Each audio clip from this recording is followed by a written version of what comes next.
Hello hi, welcome back to my channel. ఈరోజు మేము milk bread pudding prepare చేసుకుంటున్నాము. దానికి కావాల్సిన ఇంగ్రీడియంట్స్ బ్రెడ్, మిల్క్ అండ్ కిస్మిస్, క్యాషూస్, బాదం. ఇది వచ్చి యాలకుల పొడి. ఇది వచ్చేసి మనకి గార్నిష్ కోసం బాదమే ఇలా కట్ చేసి పెట్టుకున్నాము. ఆ మిల్క్ బ్రెడ్ పుడ్డింగ్ అనేది ఎలా ప్రిపేర్ చేసుకోవాలో తెలుసుకుందాము.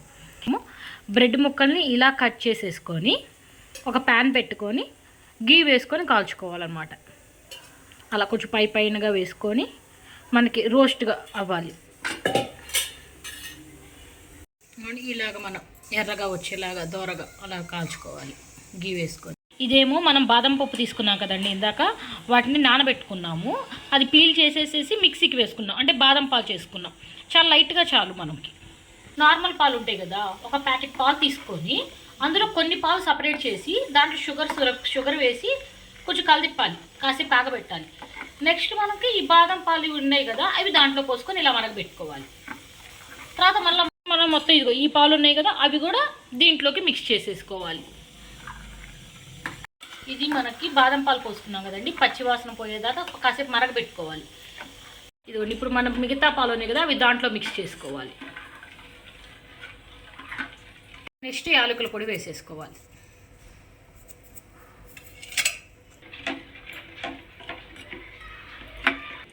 ఇది మనకి కొంచెం చిక్కగా వస్తుంది అనమాట, అంటే బాదం పాలు వేస్తే కొంచెం వస్తుంది కదండి, ఆ చిక్కదనం వచ్చేదాకా కలిదిప్పుకోవాలి.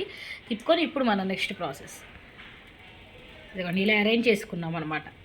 మనం బ్రెడ్ని ఇలా కాల్చుకున్నాం కదండి, దాంట్లో ఈ పాలు పోసుకోవాలి. ఇలాగా చెప్పా కదండి, ఇది మిల్క్ బ్రెడ్ పుడ్డింగ్ అని. అమ్మే కొత్తగా తయారు చేస్తున్నారు ఇది, అంటే చాలామంది చేసి ఉండొచ్చు, బట్ మాదైతే ఇది, మా స్టైల్ అయితే ఇది.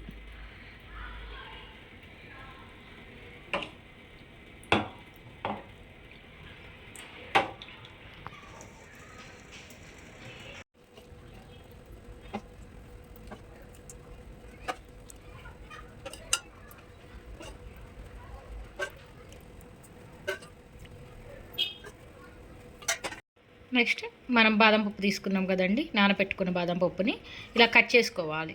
ఇలా కట్ చేసుకొని దాని మీద వేసేసుకోవాలి గార్నిష్కి. చూసారు కదండి, చాలా సింపుల్ అండి, ఈజీ ప్రాసెస్ అనమాట. కాకపోతే మనం బ్రెడ్డే కొంచెం ఎక్కువసేపు కాల్చుకుంటూ ఉంటాం కదా, ఇన్ని బ్రెడ్లు అయితే ఇన్నని, అవి కొంచెం అలా ఫ్రై చేసుకొని ఆ పాలు బాదం పాలు వచ్చి మిక్స్ చేసుకొని షుగరు అండ్ లాస్ట్లో గార్నిష్కి బాదం పప్పు. చాలా సింపుల్ అండి, ఈజీ రెసిపీ అండి. చాలా టేస్ట్ కూడా ఉంటుందన్నమాట. సో చూసారు కదండి, నచ్చితే కనుక లైక్ చేయండి, షేర్ చేయండి, సబ్స్క్రైబ్ చేయండి.